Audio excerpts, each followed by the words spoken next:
문화다양성이라는 단어 한 번쯤 들어보셨을 것 같습니다.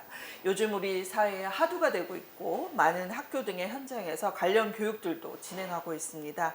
하지만 정말 우리가 문화다양성에 대해 잘 이해하고 있을지 의구심이 듭니다. 그리고 그러한 문화다양성에 대한 인식 향상과 활동들이 우리 사회에 어떤 중요한 가치를 가지고 있는지를 우리는 잘 이해하고 있을까요? 우리 사회는 이런 문제에 대한 충분한 논의를 하고 공감하고 있을까요?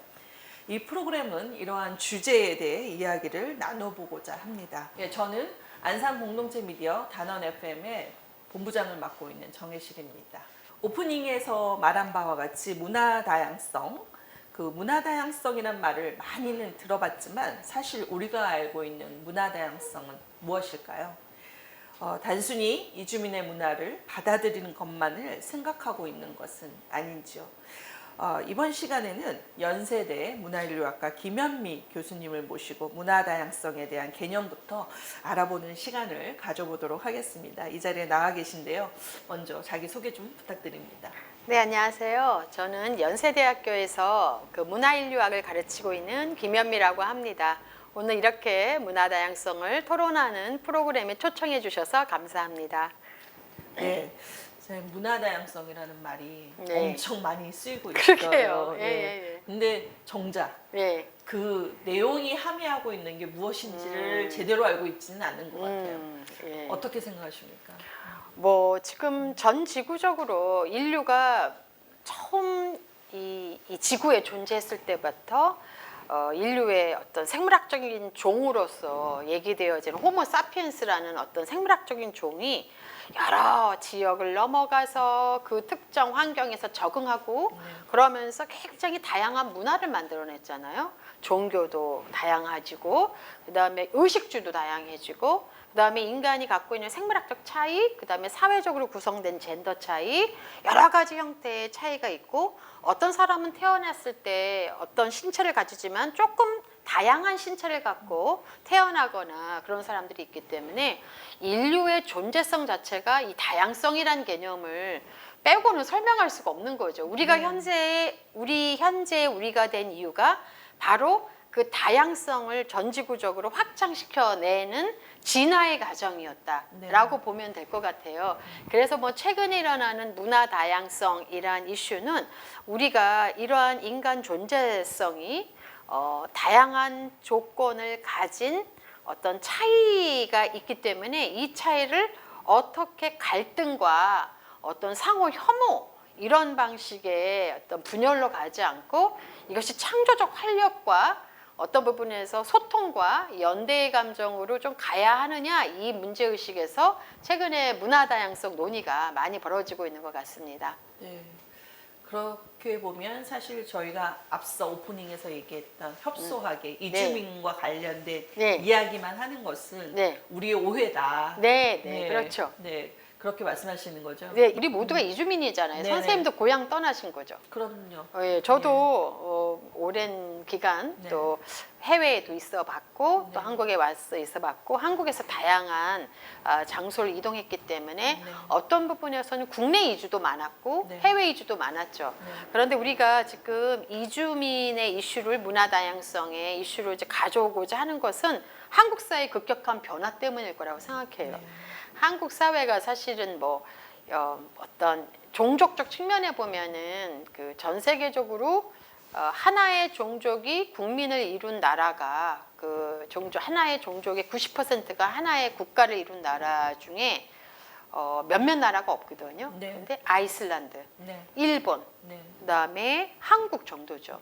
근데 이런 사회에서 이제 지난 3, 40년간 이주민들이 급증을 해서 지금은 현재 한국 인구의 5% 이상을 넘어가니까 이런 다양한 문화적 배경을 갖고 있는 이주민들을 우리가 어떤 방식으로 인지하고 함께 교류하면서 한국 사회의 사회 건설을 위한 중요하고 평등한 존재자로 바라볼 것이냐 이런 부분에서 이제 문화 다양성 논의와 이주의 민의 어떤 그 현상들을 우리가 함께 바라봐야 될 것 같습니다. 그러니까 그 전에 이주민이 왔을 때는 사실 어떠한 명명을 하기가 되게 어려워서 그냥 외국인, 외국인 노동자 네, 뭐 네, 이렇게 불렀던 것 네. 같아요. 그 다음에 이제 다문화라는 말이 네. 등장을 하면서 네. 이제 그 말을 썼는데 그 말도 오용돼서 네. 문제다라는 네. 지적이 많아지니까 네, 이제 네. 문화 다양성으로 넘어갔잖아요. 네, 네. 그런데 실제 이제 우리가 오해도 있는 것 같고 네. 사실 그렇게 다문화를 대체하는 용어로 문화 다양성을 쓰기에는 한계적인 이해가 있는 것 같아요. 그러면 문화 다양성은 어떻게 추구돼야 하는지. 아, 예. 사실 문화가 다양하면 함께 살기 불편하죠. 그러니까 네. 먹는 것도 그렇고 네. 어떤 사람은 정말 어떤 인도에서 오신 어떤 분은 채식주의자이신데 네. 같은 일터에 있는 분은 엄청나게 삼겹살을 좋아한다. 네. 그러면 이분하고는 동료로서의 친화력은 있지만 매번 끼니 때마다 어떤 부분에서는 다른 식당에서 먹어야 될 수도 있고 또 서로 그 이 음식 냄새도 못 맡을 수 있으니까 상당히 심리적 거리감이 생길 수밖에 없죠. 그러면서 문화적 차이가 이렇게 항상 갈등이나 오해 이런 상황으로 이해되니까 주류인 사람이 그러면 너네는 어차피 이주민이니 우리 문화에 동화되고 우리 문화를 따라와야 되는 게 당신들에게도 적응에 쉽지 않느냐 이런 식으로 어떤 특정한 주류의 문화를 어떤 이주민에게 강요하거나 또는 막 익숙하게 만들려고 애쓰죠. 그러면서 이주민들은 자기가 오랫동안 익숙해왔던 고유한 문화들을 없는 듯이 없애버리거나 아니면 집에서만 고유한 문화를 즐기다가 이 공적인 영역이나 일터에 나오면 마치 한국의 문화를 그냥 다 따르는 것처럼 행동할 수밖에 없거든요. 그래서 자기 문화의 옷을 벗어던지고 마치 한국 옷을 입는 것처럼 그런 방식으로 동화를 시켜내면은 이제 우리가 그런 갈등이 없어진다고 생각했던 게 과거의 문화 다양성을 오히려 동화 이런 개념으로 이해했던 것 같습니다. 그러면 앞으로는 예. 자기의 본연의 옷을 입고 왜냐하면 동화라는 거는 있을 네. 수가 없죠. 네. 우리가 인류가 아까 얘기했던 것처럼 가장 발전해왔던 것은 다양한 맥락과 다양한 조건에서 이 차이들을 계속해서 증진해서 만들어내서 어떠한 조건 안에서도 생존할 수 있는 바탕이 되는 게 문화적 차이를 만들어낸 거니까 지금은 동화라기보다는 문화적 차이가 있는 사람들끼리 공적 영역에서나 아니면 다양한 영역에서 만나서 어떻게 서로의 차이를 이해하고 이 차이가 문제를 해결하는데 얼마나 다양한 해법이 될 수 있는지를 알아내는 그 문화 접촉지대로서의 이 일터나 학교나 뭐 어떤 시민사회를 상상해야 될 것 같아요. 그러니까 그 문화 다양성을 얘기했을 때 이주민의 입장에서는 좀 여러 나라의 문화를 가지고 한국에 왔을 네. 때 적응해야 하는 문제와 내 것을 존중받는 그렇죠. 문제가 두 가지 같이 차원이죠. 차원이 있는데 한국 사회도 이미 너무 문화 다양성적인 게 예. 과거와 다르게 이제 음식에 관해서 예. 어느 나라였냐가 중요한 게 아니라 내가 비건이냐 네, 아니냐 맞아요. 비건의 정도에 따라서 음. 먹을 수 있는 음식의 또 네. 다양성이 생긴 거예요. 네. 그런데 이제 비건이지 않은 사람들의 불편함이 분명히 있거든요. 네. 근데 같은 식당을 고를 때 그거를 이제 맞추기 위해서 메뉴에 네. 비건 메뉴가 있냐 없냐를 고르게 되고 네. 함께 뭔가를 만들어 먹게 될 때도 고민하게 되거든요. 네. 그래서 저희 같은 경우는 예전에 이주민 방송이 요 프리포트에서 AMC 팩토리와 함께 네. 밥을 먹었던 기억이 납니다. 무슬림 있죠, 비건 있죠. 그래서 우리는 뭘 선택해야 되냐, 막 이런 고민들을 함께 나눴던 생각이 나는데 어쨌든 지금 젊은 사람들한테는 문화 다양성이라는 게 훨씬 저희가 과거에 알던 방식의 동화 방식이 아니라 사실은 각자의 라이프 스타일의 다양성만큼 또 정체성의 다양성 이런 것들로 또 인식되기도 하는 것 같습니다. 그러니까 모든 인간이 사실은 태어나서 여러 가지 일을 하고 공부를 하고 또는 뭐 결혼을 하고 연애를 하고 아이를 기르고 하는 일에서 상당히 자율적으로 자기 행복의 의미를 찾아가는 긴 여정이 인생이라고 생각을 해요. 그러면 많은 사람들에게 그런 행복을 찾아가고 자신의 존재를 존중받으면서 그 행복을 찾아가는 의미의 여정을 우리가 다 하고 있잖아요. 그런 부분에서 가장 중요한 핵심적인 것은 나도 그렇게 존중받는 존재로 있기 위해서는 나와는 다른 문화를 갖고 있는 사람들을 존중하고 그 소통 방식을 바꿔내면서 약간 협력하는 자아를 가져야지 되는 게 문화 다양성의 교육의 의미와 목표일 수 있을 것 같거든요. 네, 그런 목표를 향해 가기 위해서는 사실 이제 바뀌어야 될 것들이 있단 말이죠. 네. 그래서 요소에 좀 어떤 것들이 바뀌어야 될까라는 고민을 하게 돼요. 무엇이 바뀌어야 될까요? 사실 제가 요즘에 네. 기업이나 조직에서 ESG 경영이라는 말을 네. 많이 하잖아요. ESG 경영이 사회가 지속 가능성을 높이기 위해서는 네. 기업도 조직도 네. 지속 가능한 방식으로 이제 그 생명력을 높여야 된다라는 건데, 그러려면 지금 생태 위기라든가 아니면 문화적 갈등과 혐오의 문제도 해결하고 또 경제적인 어떤 발전도 해야 된다라는 이 복잡한 요구를 인류가 해결하기 위해서 ESG 경영이 뭐 환경, 그다음에 사회, 그다음에 어떤 지배권 이런 네. 것들의 조직의 문화를 바꾸자는 그런 의도가 있는데, 거기에 사회라는 분야에 문화 다양성 지수가 들어가요. 네. 이제 네. 그것에 따라서 이제 모든 조직이 어떻게 조직을 조금 더 역동적이고 어떤 그 조직원들의 소속감과 행복감을 증진시킬 수 있는가, 네. 이런 문제에 고민하게 되는데, 지금 많은 한국 사회나 다른 사회에서 그냥 여성 몇 명 뽑고 네. 뭐 장애인 몇 명 뽑고 그 다음에 이주 배경 네. 갖고 있는 사람 몇 명 뽑으면 이게 다양성이 증진된다라고 해서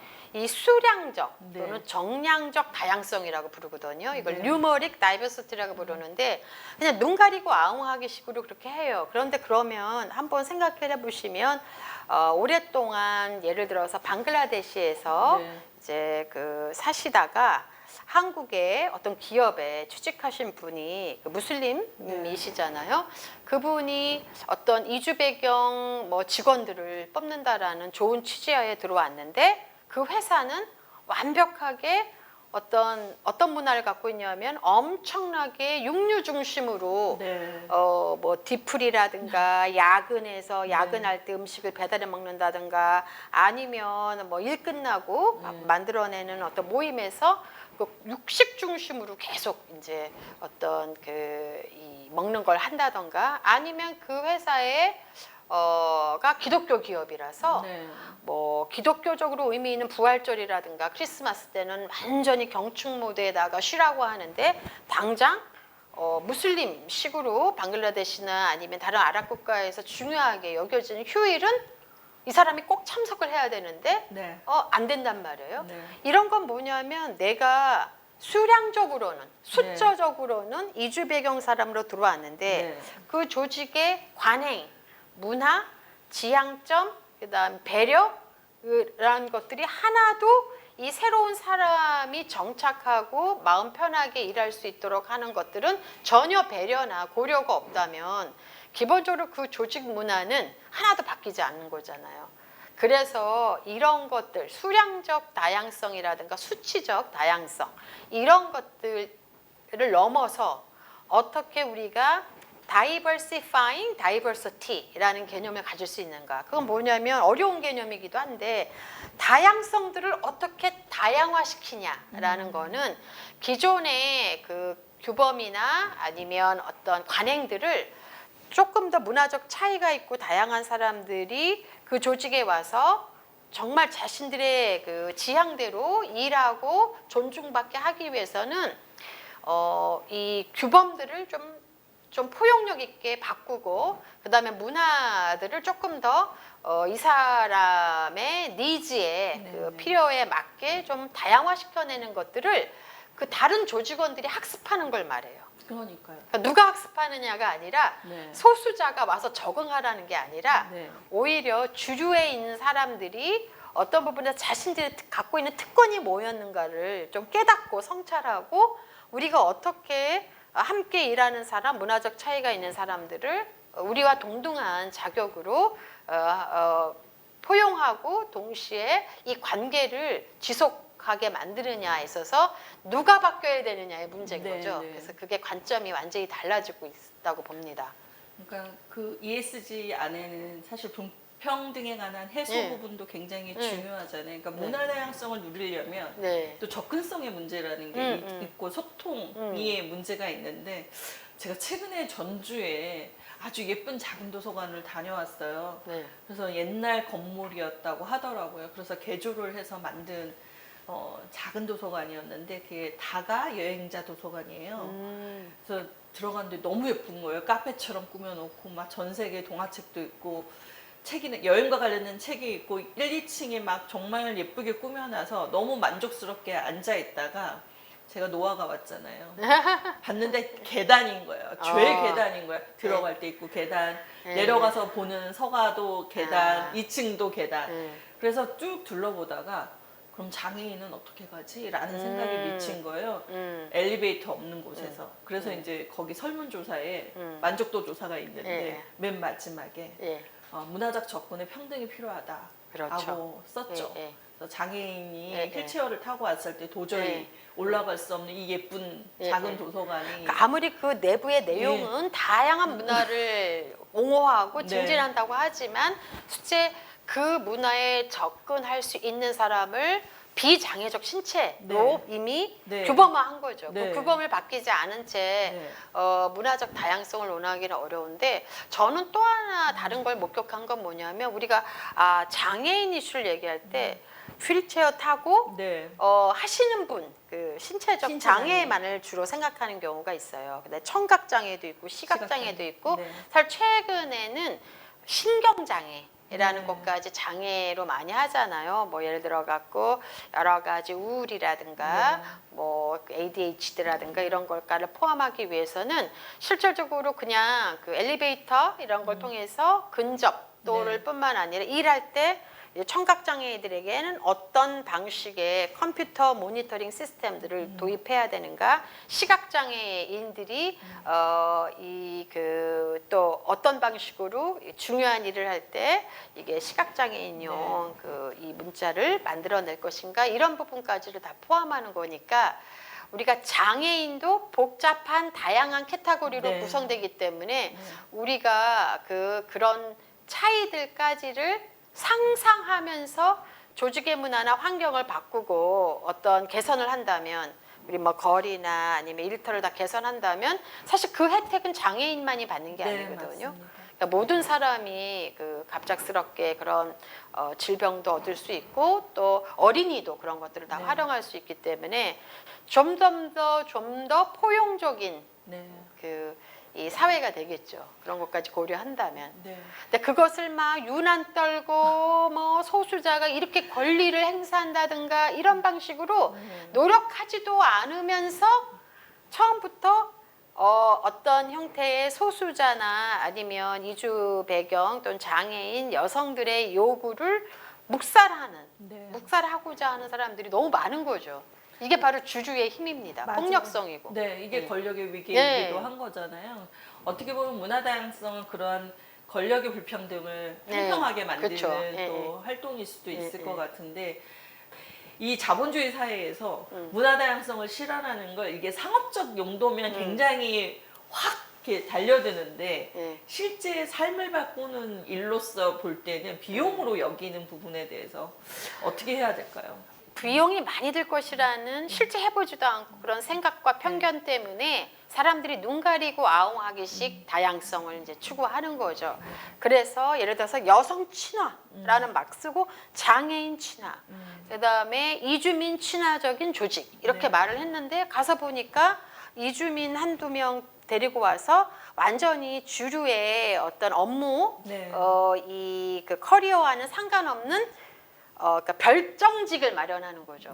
여성들에게도 너네들은 아이 기르고 육아가 있으니 이제 그 경쟁을 똑같이 못할 것이다 하면서 이미 승진이나 이런 것들이 배제된 특별한 업무에 배치하고 이런 방식으로 친화라는 말로 계속해서 이들을 특정한 어떤 그 장소나 범주나 일 업무에 배치하는 것은 문화 다양성 논리가 아니거든요.